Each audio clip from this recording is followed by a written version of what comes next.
Howdy y'all, Fuzzy Biker here at Baxter Cycle in the mighty mini-tropolis of Barney, Iowa. Check out where we're at today. We are in the Baxter Cycle vintage bike room, the magic back room as I call it, but this is what we're here to look at today. I wanted to take this for a run, but they never did get it running, and there is an auction coming up on the 24th of August. I think that's next week. And this bike is going to be on the block. I believe it's going to be on the block anyway. This is a, here we are right here, 1964 Velocette Venom Clubman 500. Right there's the tag. And it's quite an interesting bike. I've never ridden a Velocette. I really wanted to ride this. It's a 500cc single. They were a hand-built motorcycle, British motorcycle, one of the oldest companies. I think they started building bikes. I can't remember if it was 1902 or 1905, but something back then. And they quit in about 1970 or 1971.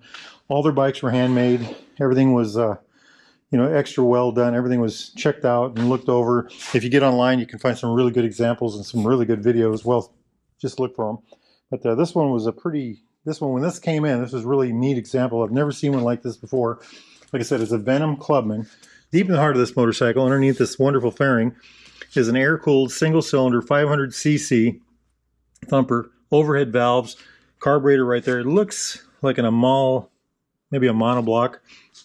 It's a magneto right there. Has a 4-speed transmission, I believe. I'm pretty sure it's a 4-speed. Here's a shifter right here, right side shift. Kickstart right there. Kickstart only, of course.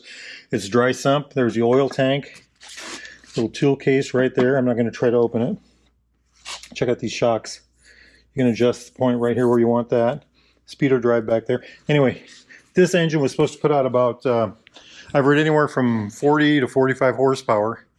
I'm going to, let's say 40. And the Thruxton, there's a Thruxton version of this motor that had the bigger carburetor, bigger intakes, valves, things like that. And I think that one was supposed to put out more towards the 45 to 50 horsepower range. But it's a very light motorcycle. It's supposed to be one of the smoothest 500 single cc engines out there. And it's also supposed to, I think it holds like the world's 24-hour endurance record. I read that somewhere. I can't remember. I think it was like 90 miles an hour for 24 hours straight for a single cylinder air-cooled motorcycle. Velocette still owns that, I believe. They owned it for a long time. So some of the distinguishing features of a Velocette, I think it's the tank shape. That's what I always think of. And then this tailpipe right here, this kind of a fishtail pipe. It looks like all the holes are on the back here, and they are. But there's also these holes right here on the side. Not on the inside, just on the outside. That's interesting. Very interesting. These are supposed to be very lightweight. The handling is supposed to be superb. Look at this brake. This is a dual leading shoe front brake. This is 1964, and it's already got that. Let's get the big intake on the front here. Look at that. Isn't that neat? Let's check out the other side. Gorgeous. Absolutely gorgeous. Very thin telescopic forks. Just a gorgeous looking thing. I call this art. I just love this kind of thing. Of course, everything's metal. Okay, fiberglass fairing, of course. The headlight, that's in a nacelle. The nacelle is actually empty. You can stick your hand in there.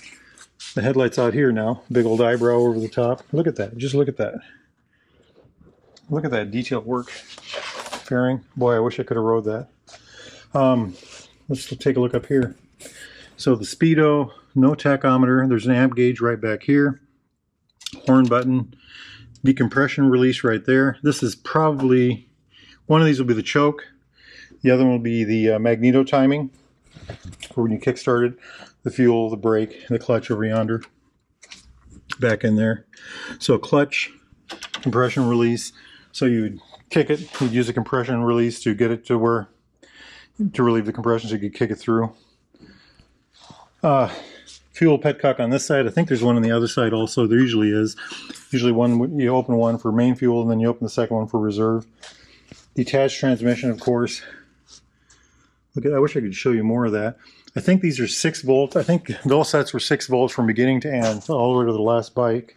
If anybody knows any different, please enlighten us.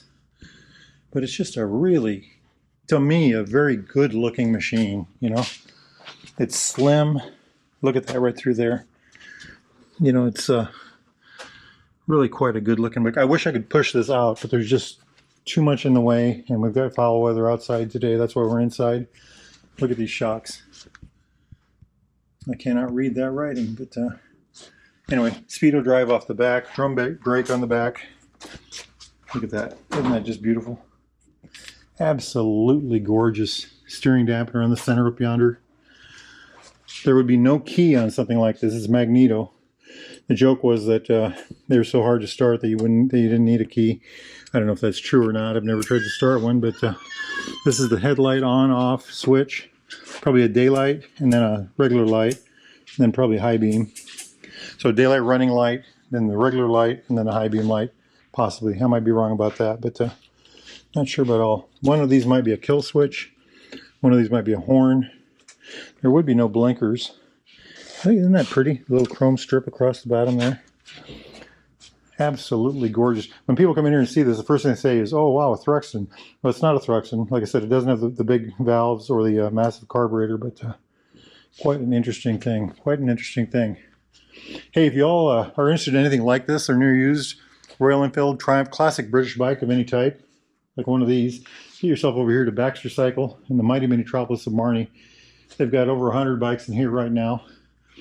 They've got gear, parts, accessories, doodads, thingamajigs, gloves, boots, jackets. They are the largest vintage British bike parts supplier in North America. If they don't have it, you're going to have trouble finding it. Anyway, those guys can help you out. Or go to baxtercycle.com. Make sure you tell those fine folks that Fuzzy Biker sent you. Hey, it's a beautiful day out there. I think I'm going to go for a ride. Y'all do the same. Wahoo! Yippee-yi-yay! Yippee-yi-yo! Down the road we go!